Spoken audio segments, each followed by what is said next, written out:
दोस्त, मैं Kailash Mishra, director destination IAS academy. मैं लास्ट 2 डिकेड से सिविल सर्विस एस्पिरेंट को गाइड कर रहा हूँ। इंडिया का शायद ही कोई डिस्ट्रिक्ट होगा जहाँ मेरा पढ़ाया हुआ आईएएस या पीसीएस अधिकारी ना हो।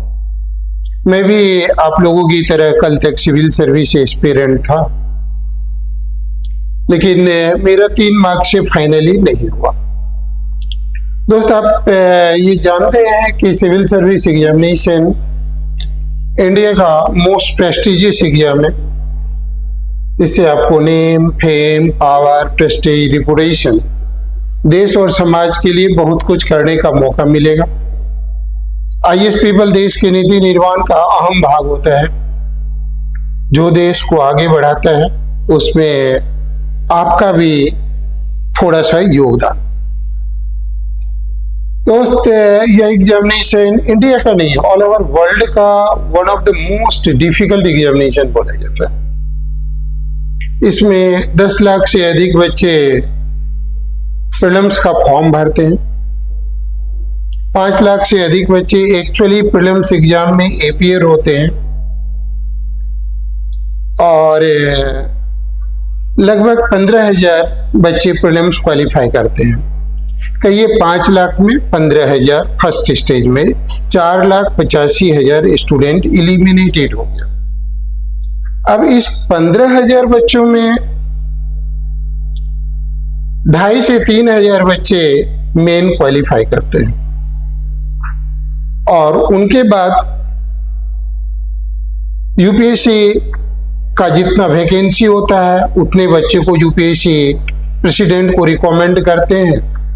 रिमेनिंग टैलेंटेड स्टूडेंट जो है अनयूटिलाइज्ड हो जाता है, जबकि वे भी बहुत ज्यादा टैलेंटेड स्टूडेंट होते हैं। तो इन टैलेंटेड स्टूडेंट के फ्रस्ट्रेशन को दूर करने के लिए भारत सरकार ने प्रतिभा सेतु कार्यक्रम प्रारंभ किया है।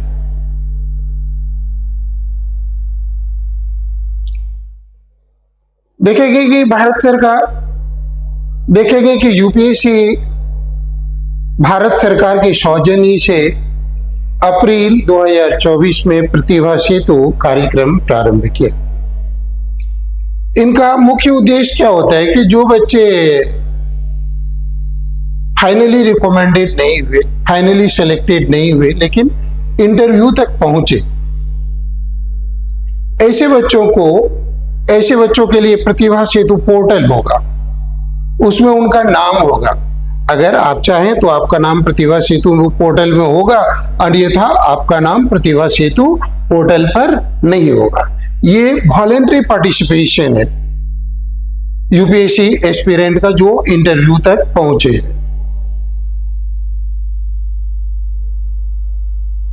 अब देखेंगे कि प्रतिभा सेतु क्यों, इसकी क्या आवश्यकता है।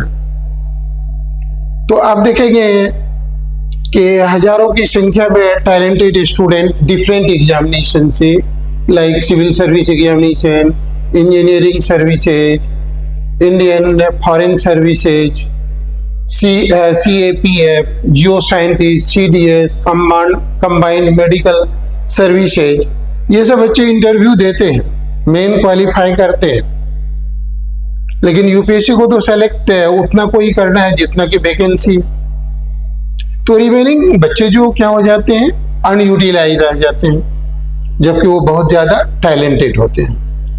तो ऐसे स्टूडेंट के टैलेंट को यूज करने हेतु प्रतिभा सेतु पोर्टल लॉन्च किया गया है।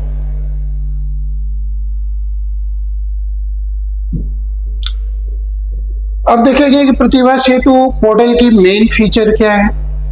रजिस्ट्रेशन आपको पहले पोर्टल पर कराना होगा। जो बच्चे इंटरव्यू देते हैं, अगर वो चाहें तो प्रतिभा सेतु पोर्टल पर उनका रजिस्ट्रेशन होगा। और ये एम्प्लॉयर्स जो है कि पब्लिक सेक्टर का भी हो सकता है, प्राइवेट सेक्टर का भी हो सकता है, उनका डाटा तो ऑलरेडी वेरीफाइड होता ही है। तो ऐसे बच्चों को वो पब्लिक सेक्टर या प्राइवेट सेक्टर इंटरव्यू के लिए बुला सकता है। आप देखेंगे कि यूपीएससी का इसमें रोल क्या है। यूपीएससी सेलेक्ट नहीं करती है, यूपीएससी तो ऑलरेडी सेलेक्ट कर करके प्रेसिडेंट को रिकमेंड कर देती है जितना वैकेंसी होता है।